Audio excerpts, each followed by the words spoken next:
But that ain't applause.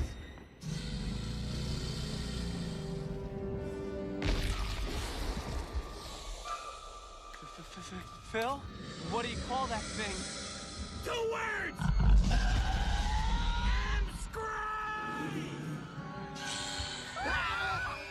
Let's get ready to rumble!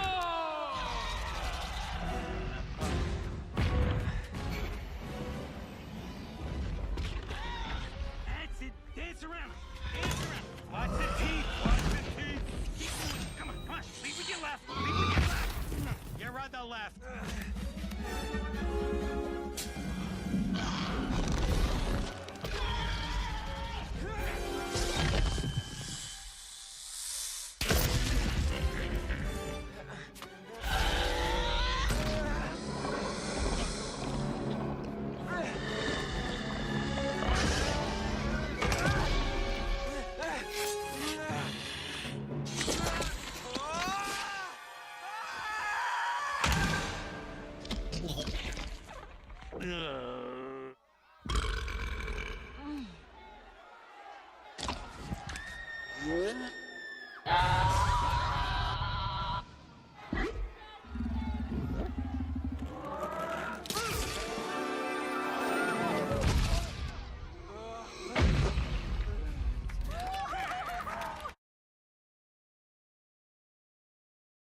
Hello and welcome back to Life's Biggest Questions. I'm Ron Mackenzie Lafergie. The Hydra, otherwise known as the Lernaean Hydra, was a large snake-like monster popular in Greek mythology. In the mythology, it was eventually killed by the divine hero Heracles, and of course in the 1997 Disney film. Hello and welcome back to Life's Biggest Questions. I'm Ron Mackenzie Lafergie. The Hydra, otherwise known as the Lernaean Hydra, was a large snake-like monster popular in Greek mythology. In the mythology, it was eventually killed by the divine hero Heracles, and of course in the 1997 Disney film, it was slain by the golden-voiced Hercules. But what if it was not a creature of myth or a character in the best Disney film ever, but it actually existed? Let's explore. If you want more What If videos, check out our Biggest What Ifs playlist on the channel. Now get ready, it's time to ask the question, what if the Hydra was real? The Hydra has been depicted in a number of different fictional worlds, each describing slight differences. Even within Greek mythology, there is some disagreement as to the qualities of the Hydra. Everyone knows about its ability to regrow heads after one has been removed. We've all seen Hercules, we're hip to the Hydra. But various accounts tell of differing traits. Images of the Hydra have been found on bronze fibulae dating back to 700 BC, showing a 6-headed beast. However, in the writings of Alcaeus in 600 BC, the creature had 9 heads, while later work by Simonides would claim it to have 50. Similarly, its ability to regenerate these heads differs from writer to writer. Some have it regaining 2, some 3, and some don't bother to specify. So in the face of this uncertainty, this video will take the most commonly known version of this, where it begins with just 1 head and grows 3 new ones for each head that is chopped off. Because Hercules rocks! So what would happen if this beast was actually real? Well, back in the day, it would be absolutely terrifying, but quite avoidable. The Hydra would be a significant danger and would take a number of lives, but people would simply be able to flee from it. Most depictions of the Hydra are not particularly fast-moving, and while it would be rough to pack up and leave your home, that's a lot better than getting eaten by the Hydra. This would cause ancient humans to become more nomadic in areas inhabited by the Hydra. You would want to be able to pick up and move on little notice to avoid the beast. It's likely that people would move far away to escape it, but in ancient times you couldn't just hop on a plane and jet off across the world.